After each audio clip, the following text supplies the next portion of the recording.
Eileen Bona, registered psychologist, owner, founder, executive director of Dreamcatcher. I started in this field because of my brother, John, and he has severe disabilities ever since the time he was 8 months old.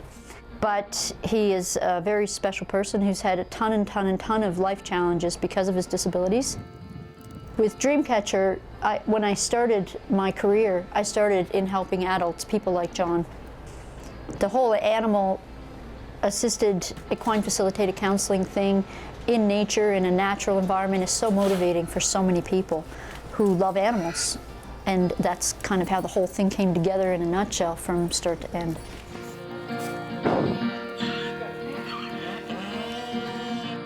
So typically how it works here is somebody will give us a phone call and tell us that they have an animal that needs a home.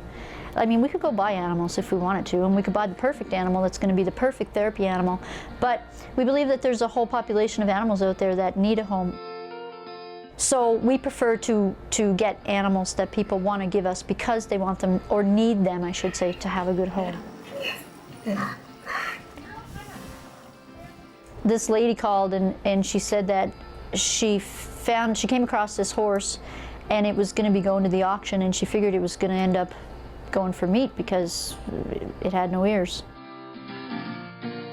She wouldn't even give me the horse until she came here first to meet me and see what this place was all about. Like, she's really caring and very kind to her animals. So I went to meet Rain and I did a screening, you know, to see what she was like. Does she bite? Does she kick? Does she buck? Does she run away? Is she kind of like a little bit, what's her temperament like? Is she calm and cool and collected, or is she crazy? And turns out that she was very young. She was only not even a year old when I met her. So she was a little bit of, you know, had that pony brain, right? And she was a little bit unpredictable. But I took her anyway because of the very sweet temperament and disposition that she had, thinking that as we grow together and as we build the program together, because we had no clients at that time. We were just starting. And so then I spent, with her in particular, I spent many days, up to 2 years, just kind of hanging out with her to make sure that she was just going to understand that when she's with humans, she needs to be kind and compassionate and gentle. She can still be a horse, but not harmful. Rain. I could pet her and cuddle with her. I felt good. And I worked with people with mild cognitive delays for 26 years. So it was really frustrating for me because I felt, because I knew behavior, I knew development, but I couldn't help my own kid. And I had met Eileen at a child and youth care conference, I think the year before, and I remembered this and I phoned her, and because she told me she had a dream, and so we came here. You know, when Zach would trigger, because not everything triggered Zach. It was, if something got on his feet was a problem. Loud noises were a problem. Flashing lights were a problem. And in that moment, he was gone, totally incapable of being able to calm himself back down. Someone started the chainsaw up there. Next thing I know, there goes Zach. He's gone, and he's going after the guy with the chainsaw. Well, I'm running behind him as fast as I can, but I can't catch up to him. And thank God his father was there, you know, that day, because he just kind of blocked him for a sec. When I said, let's go in the coop, Zach. Let's go. The coop was right next to the guy with the chainsaw. We did a detour. We went into the chicken coop, and he just whoosh, calm. While he was in with the chickens and he was sitting calmly, the chainsaw continued. So he was able to work with the chickens while staying calm enough to that not trigger his brain. And it was those kinds of moments where we were helping him learn about himself, that you can calm, you can soothe. It just depends on where your focus is.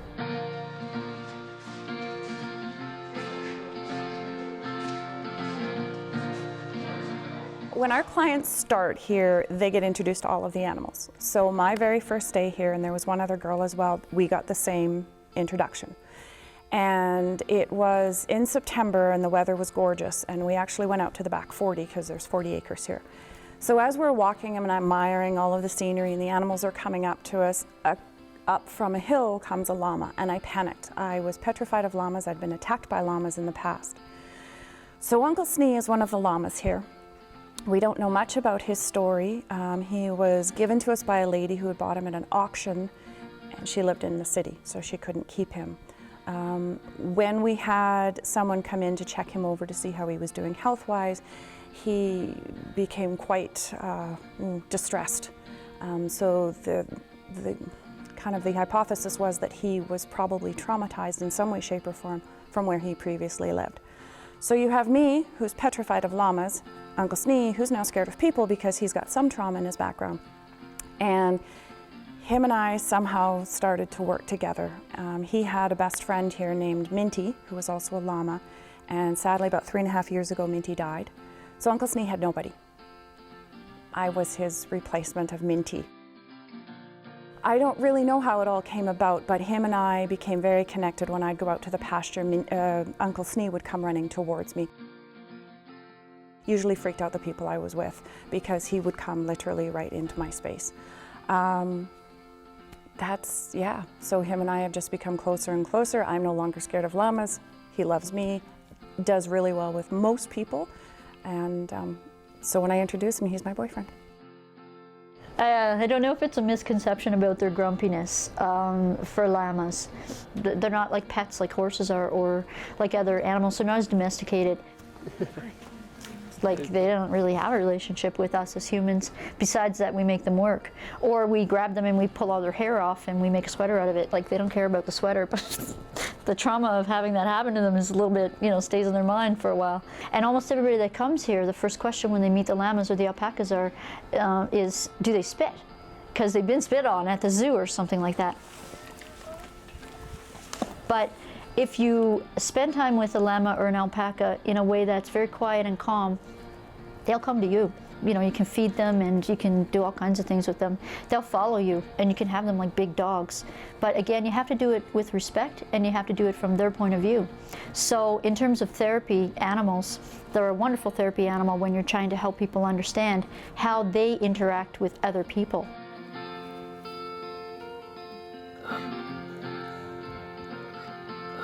So moonshine is one of the only animals here on the program that doesn't have that story of something bad happened or they were really sick or he needed a home. And he's just so funny. And he gets everybody going. Like, he'll chase everyone around, start biting them, and Uncle Snee gets so mad because he's like really stressed out all the time, right? So there's lots of things that have to happen here before people can come to work at Dreamcatcher in terms of qualifications. The first one is that they have to have a master's degree and be some kind of a professional counselor. The second question when we work with them is, what is the population that you're used to working with? In this kind of work, you can't be the kind of person that expects everything to go exactly as you planned it to go from minute to minute or day to day, because you're dealing with, first of all, unpredictable weather conditions, because we're mostly outside when we work here. We're dealing with unpredictable animals because they might be in a bad mood that day and their session doesn't go as planned. And we're dealing with unpredictable people, let alone our own stuff that we bring to every session and everything.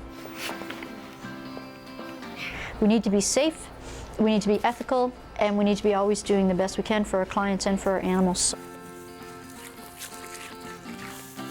We call this our barn. It's kind of like a riding arena, but we refer to it as the barn. We do individual sessions here with kids, and we also run a lot of groups. We often have kids who are really into art and have a talent there and they want to express themselves through that medium as well. So in addition to working with the animals, we also use other mediums of therapy here.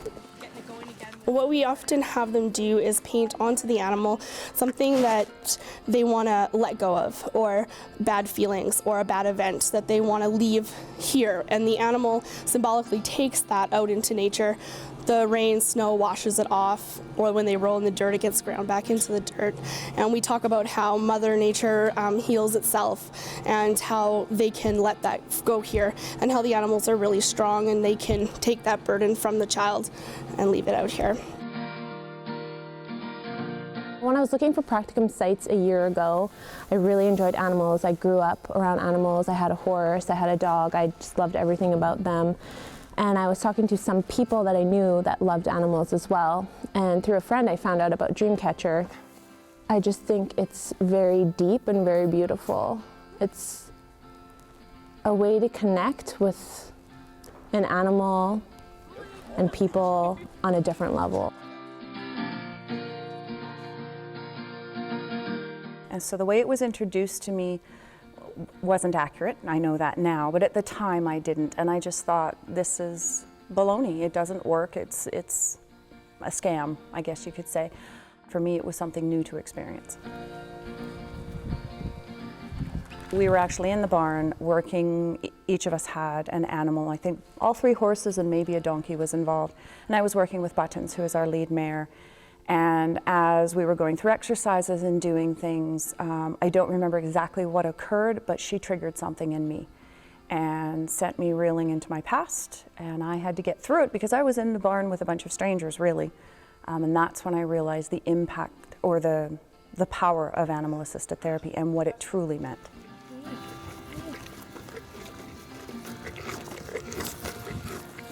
Typically, because our population is very complex, it takes us anywhere from 6 months to, it could be up to 5 years to be able to help them in a way that they're going to be able to carry that forward for the rest of their life. We have a lot of agencies that we're partnered with. We made an agreement with them that if they have some people that they're having trouble reaching for whatever the reason is, then we're available to take their clients and to see if we can help. And we can't always help. You know, this is not magic and it's not a miracle or anything like that, but if it fits, it's like a key in a lock, right? Like they just haven't found the right key to fit the lock yet, and so maybe this is going to be the key that fits.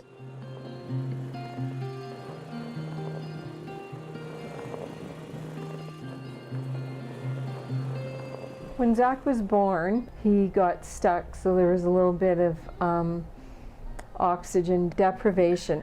He was developing normally and hitting the milestones as you should. Oh, we went on a trip, right? To BC because... When he was 16 months old, he had an ear infection and he had febrile seizures.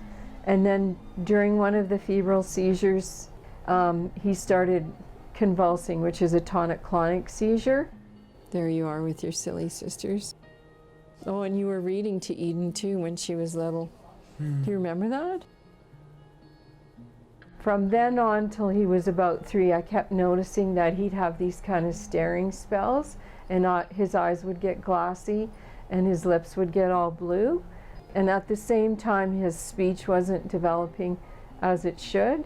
You really like soft things, right? Yeah, like her.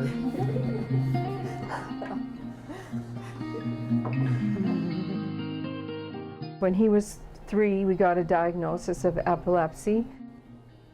And when he was 4, we got a diagnosis of the fact that his seizures were on both sides of the brain so that they couldn't do surgery. By the time he was 8 and in grade 3, he did have a diagnosis of pervasive developmental disorder, which was under the old autism umbrella. Now he would just consider to be having autism. So that's when he would start getting really aggressive. And do you remember what else you did that you don't like to talk about? You hit holes in the wall. Oh, yeah. Yeah. And then the other thing, he would hit me, right? You did cubs for a while too, right? Yeah. Eileen's ability to know that some of those traditional talk therapy things didn't work, what she had seen with other people similar to Zach, and her ability to connect with him, how to speak to him based on his connection to Rain. We'd sort of like count less holes in the wall, less hits on me, and then he's to the point now where I'll say, well, what did you do? Well, nothing. And I said, you didn't go out and scream at them? No. And he'd go, why would I? So he's got that, right? One day he started crying when I told him he had to do something. And I phoned Eileen in desperation. And I said, he's crying. And she goes, that's good. And it means he's able to go express himself. He's gonna go right with you and I'm right behind you.